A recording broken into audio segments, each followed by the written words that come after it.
Ladies and gentlemen, listen carefully.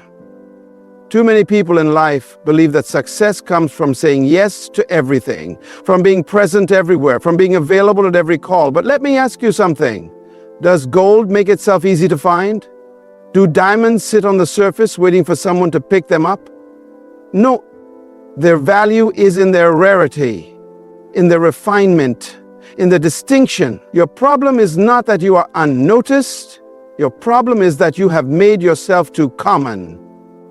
You have confused accessibility with importance.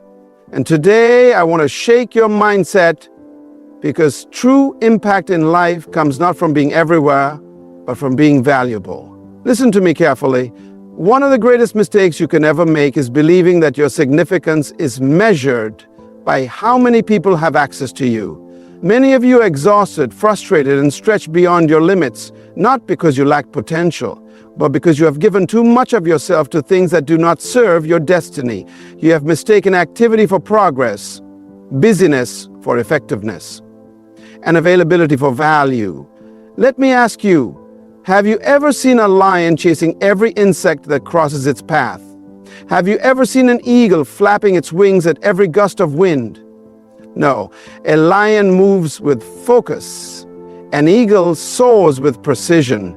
But look at you, running in every direction, answering every call, responding to every demand, trying to please everyone, hoping that being available will make you important. The truth is, people do not value what they can access too easily.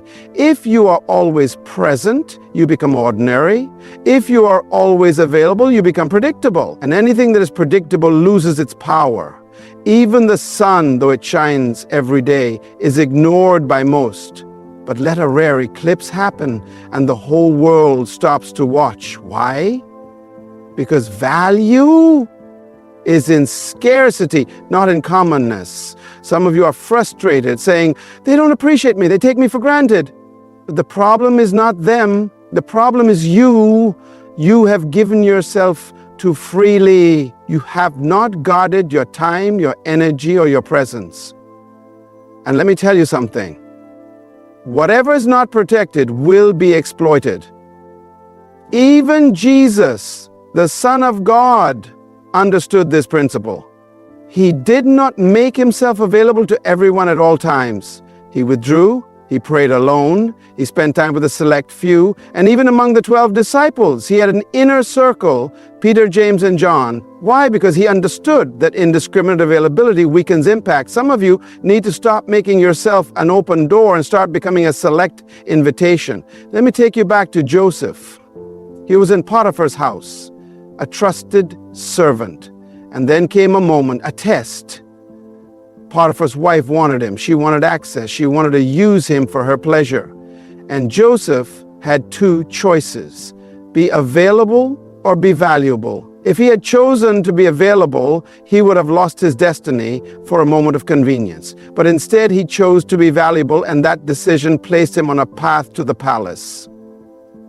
Some of you are sacrificing your future on the altar of immediate availability. You are saying yes to everything, and in doing so, you are saying no to your destiny. Every yes you give to something unimportant is a no to something critical. Every time you make yourself accessible to distractions, you are closing the door on your own greatness. Wake up. You were not created to be common. You were not designed to be everywhere at all times. You must guard your presence. Choose where you invest your energy. Not every call deserves an answer. Not every opportunity is your assignment. Not every invitation requires your presence. If you do not take control of your availability, people will waste your life for you. From this day forward, stop chasing recognition through presence and start building your worth through refinement. Because the truth is, the world does not chase what is always available.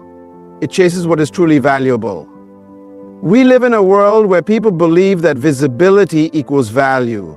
They think that if they are not constantly seen, constantly in the spotlight, constantly in front of people, then they are not progressing. But that is a dangerous deception. A seed is never seen while it is growing. A tree does not sprout overnight. A foundation is buried deep in the ground before a building ever rises. The most valuable things in life are prepared in private before they are revealed in public.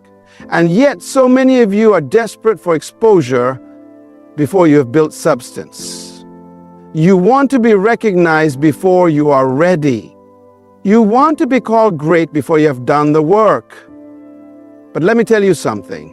What is revealed too soon will be destroyed too quickly. Do you know why God hides you before He promotes you? Because greatness must be developed in the dark. Before David ever held a throne, he held a slingshot in the wilderness. Before Joseph ever sat on the throne of Egypt, he was locked in a prison. Before Moses ever led millions, he spent 40 years in the desert. And before Jesus ever started his ministry, he spent 30 years in obscurity preparing. The problem is, many of you despise the season of preparation. You are frustrated because no one sees you. You are impatient because your gift has not yet been recognized. But let me ask you, do you want to be seen too soon and fail? Or do you want to be prepared fully so that when you are seen, you stay?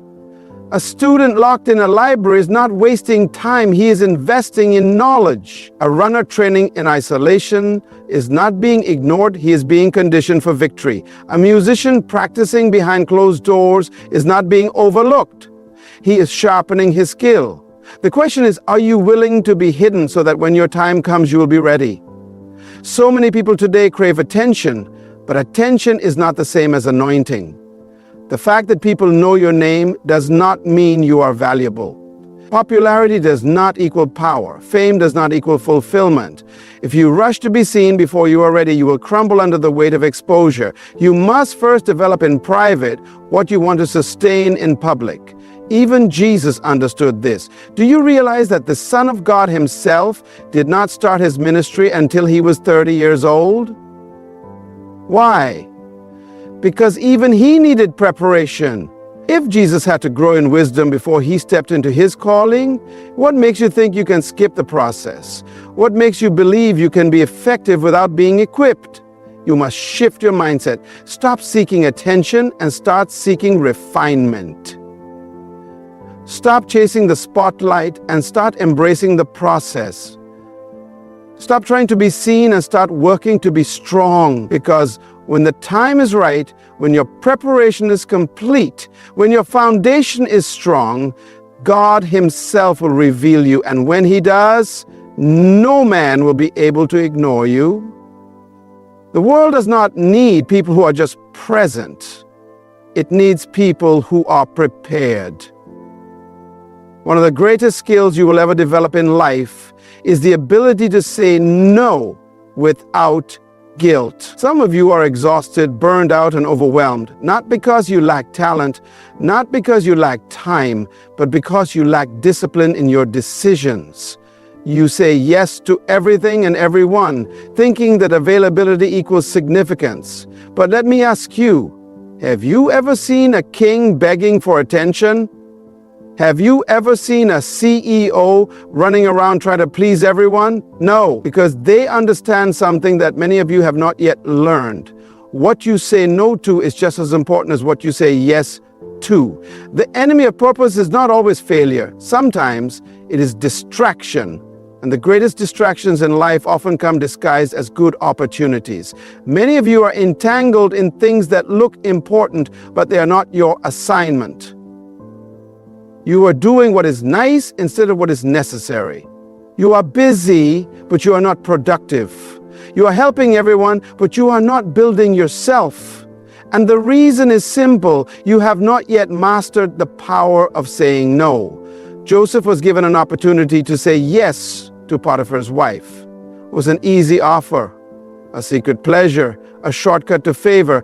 But Joseph understood something. You can gain temporary pleasure and lose eternal purpose. He knew that saying yes to her was saying no to his destiny. And so he ran. He didn't negotiate. He didn't compromise. He didn't delay. He ran. Because sometimes your greatest act of wisdom is not what you accept, but what you reject. Some of you need to stop negotiating with distractions. You keep entertaining things that God has called you to walk away from. You keep justifying relationships that are draining your strength. You keep saying yes to obligations that are not aligned with your calling. But hear me today. Just because something is good does not mean it is God. Just because something is available does not mean it is assigned to you. If you are not careful, you will spend your life saying yes to small things and miss out on the great things you were born for. Even Jesus understood this. Do you realize that Jesus did not heal every sick person on earth? He did not go to every city. He did not say yes to every request. At one point, people begged him to stay in one place, but he refused because he knew he was called to move forward. He didn't live to please men. He lived to fulfill purpose. And that is why he could confidently say, "It is finished." Some of you are exhausted because you are trying to finish assignments that God never gave you. It is time to reset your priorities. It is time to value your purpose more than people's opinions. It is time to recognize that every yes you give to something small is a no to something greater. So stop feeling guilty for guarding your time. Stop apologizing for protecting your purpose. Stop explaining yourself for choosing destiny over distraction. Because in the end, life will not reward you for how many things you did. It will reward you for doing the right things. The world does not reward mediocrity. It does not chase after the average. It does not celebrate the ones who dabble in everything but master nothing. Look around you. Who are the people that rise to the top? Who are the individuals that nations seek, that industries pay millions for, that history remembers? It is not those who do many things. It is those who have mastered one thing. The tragedy of our generation is that too many people are trying to be everything to everyone. One day they are chasing this, the next day they are pursuing that. They jump from skill to skill, from career to career, from purpose to purpose, thinking that success is found in doing more. But hear me today. Excellence is not in multiplicity, it is in mastery. David was not known because he tried everything. He was known because he mastered one thing. While his brothers were busy trying to be warriors, he was in the field perfecting his slingshot. While others were using swords and shields, he was refining his aim. And when the day of opportunity came, the army of Israel had thousands of men with weapons, but only one who had mastered his skill. Only one who had the confidence to step forward. And it was one stone from one slingshot in the hand of one prepared man that brought down Goliath. Some of you are frustrated because you see others being elevated while you remain stagnant. The problem is not that you lack talent. The problem is that you have not yet specialized. You are too scattered. You are too divided. You are too unfocused. You want to be good at everything, and that is why you are excellent at nothing. Look at the world around you. If a man masters medicine, they call him a doctor. If a man masters law, they call him a lawyer. If a man masters music, they call him a maestro. The world respects those who refine their gift, who discipline their skill, who focus their energy until they become undeniable. Even Jesus understood this principle. He did not come to earth to do everything. He came to do one thing. He said, "For this reason I was born, and for this cause I came into the world." He had one mission, one focus, one purpose. And because of that, he changed the world in just 3 years of ministry. What would happen if you focused on one thing the way Jesus did? What would happen if you mastered your gift instead of spreading yourself thin? The world does not chase after the common. It pursues the extraordinary, and the extraordinary is simply the ordinary that has been refined, disciplined, and perfected. Stop trying to be everything. Stop running in every direction. Find your one thing. Develop it, refine it, master it. And when you do, the world will come looking for you. Anything that is too common loses its value. The more accessible something is, the less people appreciate it. More easily they can reach you, the less they respect you. The more you say yes to every demand, the less they see you as significant. The reason why gold is expensive is because you cannot find it on the surface. It must be discovered. The reason why diamonds are priceless is because they are hidden, waiting for those who are willing to pay the price to mine them. So why have you made yourself so common? Why have you allowed yourself to be so easily reached, so easily drained, so easily taken for granted? Many of you are frustrated because people do not value you. They do not respect your time, they do not appreciate your presence, and they do not recognize your worth. But the problem is not them, the problem is you. You have given unlimited access to those who have not earned it. You have allowed yourself to be available at all times to all people for all things. But hear me today, your value increases when your access decreases. Jesus, the Son of God, did not allow himself to be everywhere at all times. He was strategic about his presence. He chose when to be seen, who to invest in, and where to spend his time. He spoke to the crowds, but he poured into the 12. And even among the 12, he had 3, Peter, James, and John, who had closer access to him than the rest. Why? Because indiscriminate access dilutes impact. You cannot be everywhere for everyone and still be effective. Some of you are trying so hard to be liked that you have made yourselves common. You say yes to every meeting, yes to every request, yes to every opportunity, hoping that people will see your value. But let me tell you something. Kings do not beg for attention. Great leaders do not run after people. Those who carry true value do not chase. They choose. Do you know why some people never grow? Because they are too available. Do you know why some businesses never expand? Because they cater to everyone instead of focusing on those who value them. Even luxury brands understand this principle. You will never see a Rolls-Royce advertisement on television. You will never see a private jet company begging for customers. Why? Because they understand that rarity creates demand. The more restricted something is, the more value it becomes. It is time for you to guard your presence. It is time for you to be selective about where you invest your energy. It is time for you to recognize that being everywhere does not make you important. Being valuable does. Stop making yourself so common. Stop being so easily accessed. Stop giving your time to those who do not appreciate it. Because the truth is, people respect what they must reach for. And when you begin to guard your time, protect your energy, and limit your access, your value will rise. True success is not measured by how many people know you. It is measured by how many lives you have impacted. It is not about how often you show up. It is about how much value you bring when you do. Too many people spend their lives trying to be seen, trying to be noticed, trying to be in every room, every meeting, every event, hoping that their presence alone will make them significant. But hear me today. It is not your presence that makes you valuable. It is what you carry. A doctor does not walk into an operating room just to be seen. He comes in with skill, knowledge, and the power to heal. A lawyer does not enter a courtroom just to sit. He comes with wisdom, strategy, and the ability to defend. A leader does not stand before people just to be recognized. He speaks with authority, bringing vision and direction. The question is, what do you carry? When people encounter you, what do they receive?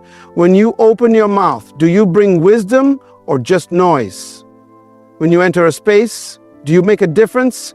Or are you simply taking up room? The tragedy of our generation is that many people want to be in places they have not yet prepared for. They want to sit at the table, but they have not yet developed anything to contribute. They want to be invited into greatness, but they have not yet cultivated greatness within themselves. And so they chase visibility instead of value. They seek popularity instead of purpose. They desire recognition instead of refinement. But let me tell you something. When you truly carry something of worth, you don't have to push your way in. People will pull you in. Joseph was not looking for Pharaoh. Pharaoh's looking for Joseph. Why? Because Joseph had something of value. He carried wisdom, solutions, and strategy. Daniel did not beg for influence. Kings sought him out. Why? Because Daniel had excellence, knowledge, and the ability to interpret mystery. Even Jesus, at just 12 years old, was found in the temple amazing the scholars, not because he wanted attention, but because he carried divine wisdom. If you spend your life chasing attention, you will always be at the mercy of other people's approval.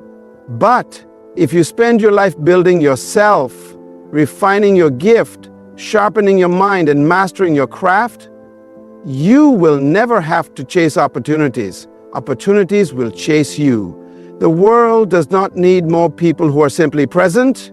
It needs people who carry solutions. It does not need more noise. It needs wisdom.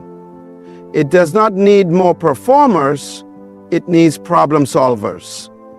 It is time to shift your focus, stop wasting energy trying to be seen, and start working to become something worth seeing. Stop running after invitations and start preparing so that when the right doors open, you deserve to walk through them. Because in the end, the world does not remember those who are always available. It remembers those who were truly valuable. The truth is, your life is not meant to be a constant scramble for attention, validation, or approval. You are not designed to be everywhere at all times, just trying to be seen. You were designed to be valuable, to bring something unique into this world that no one else can bring. It is time for you to stop chasing visibility and start focusing on what truly matters: your purpose, your preparation, and your impact. You are not here to just fill space. You are here to leave a mark. Your value is not in how much you are seen, but in how much you matter. So let me ask you this. Are you ready to stop being common and start being valuable? Are you ready to guard your time, protect your energy, and refine your skills until the world comes looking for you? Are you willing to embrace the process of growth even when it means being hidden for a season? Because when you do, your life will no longer be about availability. It'll be about the power of your presence. And trust me, when you are truly valuable, you will never have to chase success. It will chase you. Good luck on your journey. Keep refining, keep building, and keep preparing. Your time is coming. Thank you.